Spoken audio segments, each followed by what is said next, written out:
Well, here you are, Father Michael. We're going to present a report to the provincial chapter.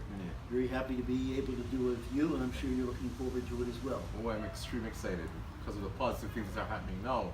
It gives me new energy. So this is the land of Jamaica is now the land of wood, of water, and the Passionist charism. Oh, you got it. Well, speaking of the Passionist charism, Yes. I want to share with you a Christmas gift the Passionist volunteers gave me for Christmas. How's that look to you? Wow! Now look at that. Now we're talking. Yeah, now here we go. So, with that, Father Michael, we're just going to let our people at the chapter see some of the things that are happening here in Jamaica with the Passionist mission. I think it's a good idea.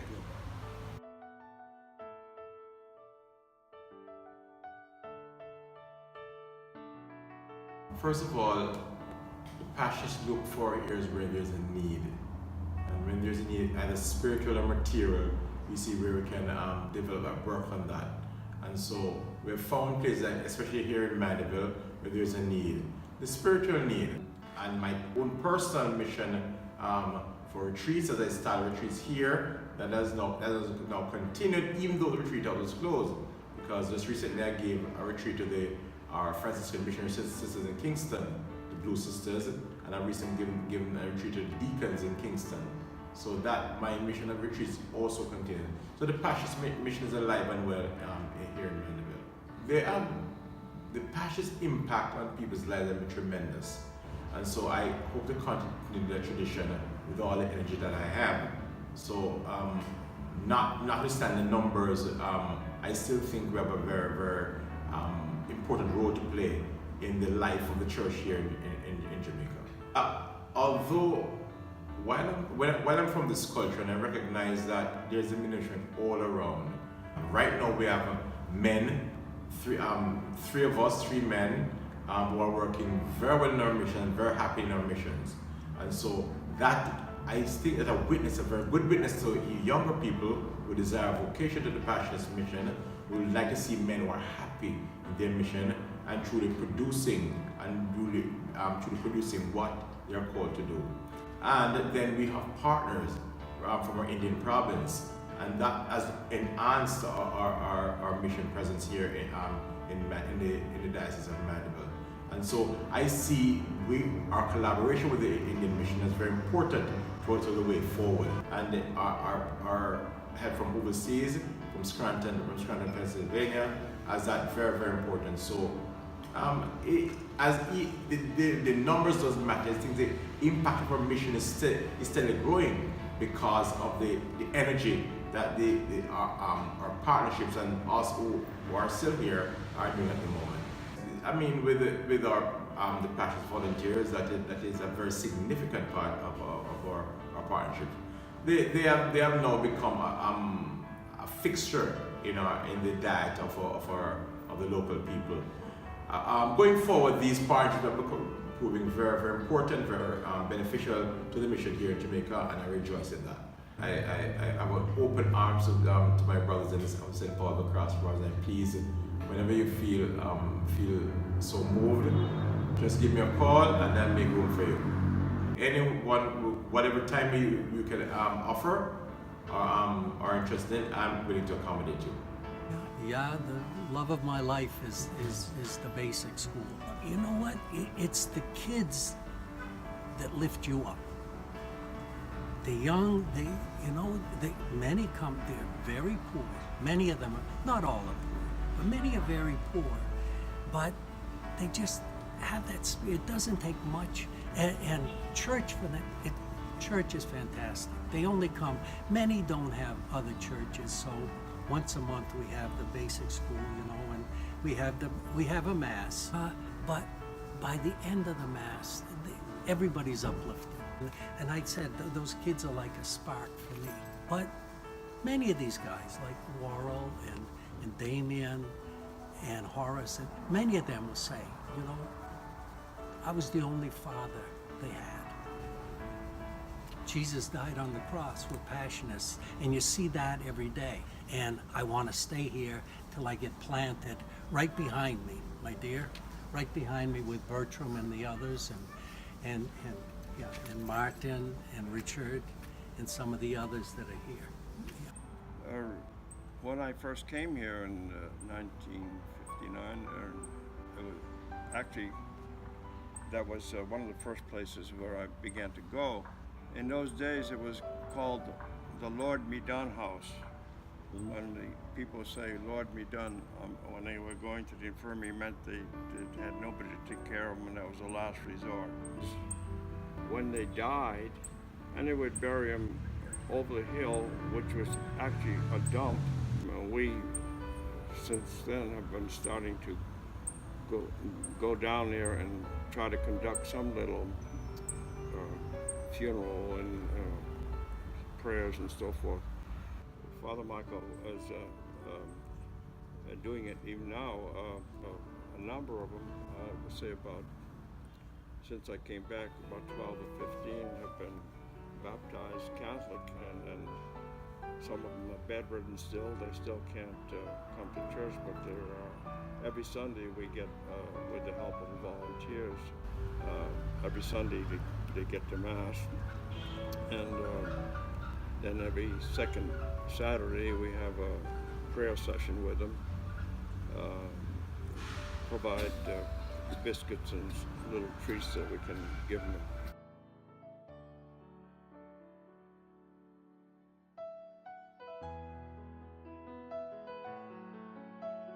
We started up in 2014 with the first students, grade 7. One of the things that we are guided by is this is supposed to be a school of excellence. But it's not just in terms of academics. It's really in terms of when the Catholic Church, when the diocese looked at it, was an opportunity for evangelization. 60% of Jamaicans do not claim any affiliation to any church. When the students come in, many of them have never been inside a Catholic church. And so it was an opportunity in this area to do that, but also to develop a full individual with deep spirituality and awareness of your full being. And that's essentially what the mission is. And what our crest, as you will see, represents is a collaborative development of the Sisters of Mercy with their Mercy Cross and the Passionist emblem, which is part and parcel of who we are. We were fortunate in the first year to have 2 priests, Father Jim and Father Michael, who were here. That presence at the very outset started us off on the track that we wanted, because we wanted a spiritual, almost everything we're doing clothed in spirituality. And I think with Father Jim not being here, Father Michael continues to lead devotion every week, has Mass on a quarterly basis. But I think from my perspective, we are missing an ongoing spiritual development of our students. That is missing.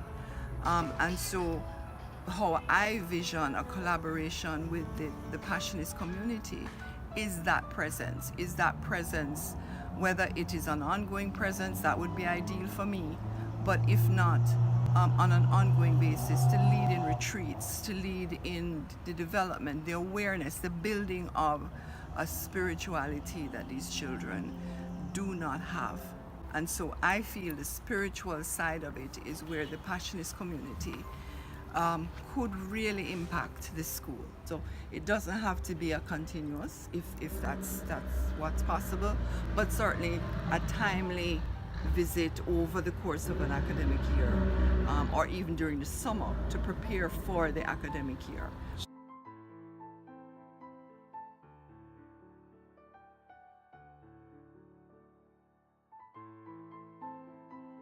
When I came to St. John Bosco in 1977, this was then, and probably still is now, maybe to a lesser degree, Passionist territory, we always called it. And I began here with Father Paul Dignan, and so that was many years ago. And the building, in fact, that we're sitting in was the church. It has been converted a couple of times and burnt down, has been rebuilt, and is now the administrative offices and the catering department. So it's had a lot of history and changes, but the major building is still here, and it was the chapel the church for this region, and the priests were always Passionist priests. I think that we've all benefited tremendously from their presence. Yes, we've had both a combination of young people that do sports with the kids and have had organized programs that's in the school schedule, so they come up and have the course of sports all day, so the kids get out. We've had them involved in having formalized teams, soccer teams, football teams, etc. And we've had a couple that have been involved in teaching math in the classroom, or specific slow students. I've had one that just talked with them, almost like a counseling sort of thing. Kids that might have had anger issues. Newton in the catering department is on the support team. I have been on the support team for a while. I just recently stepped away from it because of other responsibilities, but support team for the volunteers, yeah. And that's another really key ingredient, I think, for what happens in the area. So the support team has been traditionally around 10 or 12 people maybe, and it's kind of a group of people that extend themselves beyond just being around, if you will, for the volunteers. I think just mainly that the PBIs do is just be companions, because like I said, there is 3 staff up there all the time with them, and there's some teachers there, but especially on weekends when they come over, it's just the Passionist volunteers and myself and 3 men here and we used to be, 100 kids up there and everything, that I think the PBIs really, I think that grows with them as they come, and I think it really is kind of life-changing for them. And it's also life-changing for the boys just to have somebody, and some of them get really close to the kids and you find out things. It's just kind of like even when you do letter writing or different things, you find out what's really in their minds and stuff like that. But I mean, I can't really say because they're all different, but I'm just amazed how the PBIs that really aren't assigned over here, how they are so faithful, the other ones, of coming over, especially on weekends, and going up with the kids. Sometimes if they're only here for an hour, if they have an hour, they'll call and say, can we just come up and hang out with the boys? So with me, having the Passionate volunteer here, it's really a plus for us, because a lot of things that the Passionate volunteers do, we as locals wouldn't have the time to go and do that. And as a matter of fact, for sure, we wouldn't even we'd be doing some of the stuff that the Passionates are doing. Even some of the places the Passionate talk about that they go and visit, and I have never known about any of these places until I hear the Passionate volunteers talking about them. So it's really a pleasure to have them, and I do hope the program will continue to enrich the local people here, because it's a good program. One of the most important ministries that we do here in Jamaica is our work with the public infirmaries. I myself am a volunteer at the Clarendon Public Infirmary up in Maypen, and a funny story to kind of bring to light the work that we do there would be on my first trip actually to the infirmary when we were commissioned into our sites. As soon as I walked into the compound, a resident named Mr. Spence can hear me come on and he says, "Pastor, come pray for me." So I walk over and I said, "Good morning, Mr. Spence," and we prayed. And he asked me to read the Bible for him, and I read the Bible. And then he says, "Pastor, sing for me." And I am new to Jamaica, so I don't know any of the Jamaican choruses yet. But in orientation, we learned the Compassion of Christ, Father Lucian's favorite song. And so it kind of brought orientation full circle that I was sitting there singing Compassion of Christ with Mr. Spence at the public infirmary. And it just brought to light the faith and the passion that we have as volunteers here in Jamaica.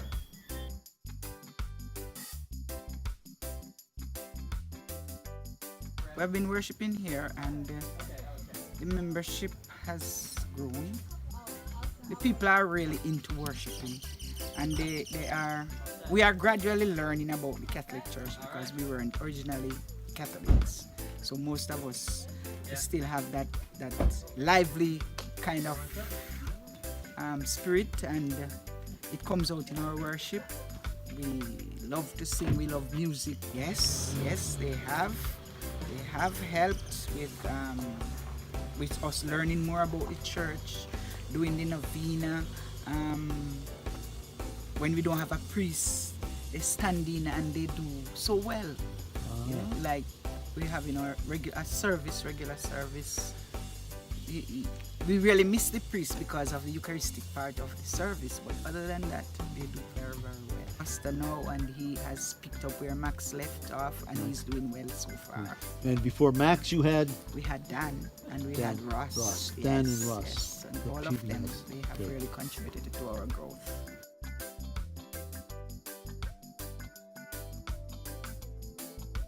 Well, for the last few years since the PVIs came, they have been helping us in the clinic, like to take the pressure, to give treatment, to take the vital signs, and even to check the sugar for those who have sugar. So they have been of great help. Especially I've been happy having them every year. When I don't get them, I feel something is missing. So they have been of great help to us. And we would like to have them many more times. The most rewarding part of the past 5 months being a PBI for me has definitely been all the relationships and connections I've made.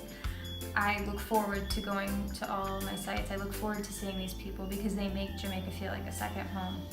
They've taken me into their own homes and they've taught me how to speak Patois, they've taught me to cook, they've taught me their way of life, and to me that's definitely the most important thing that's happened, and that's something I'll always carry with me.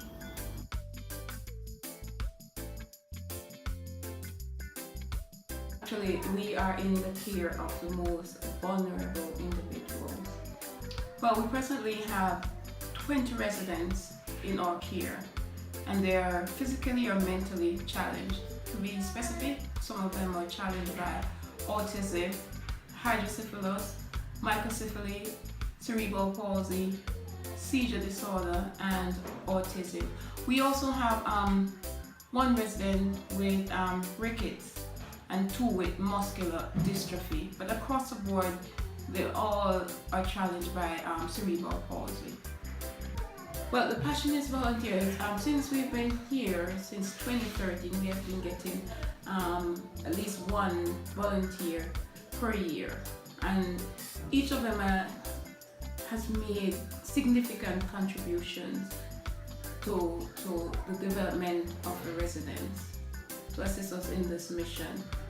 For example, we had 1 volunteer who was involved in therapy and rehab, and she has done a significant, words cannot explain what she has done for us. One of the residents that she worked with was actually transitioned to a facility for normal children. And most recently, we have Kate, who is assisting us with the Gemini program and sign language, which is really making an impact with the children who have autism. Well, there you have it, Father Michael. That's what's happening in Jamaica, and it looks wonderful. Sounds great. What do you think? Very nice, but we have a few recommendations for the provincial chapter, and this is where we turn now.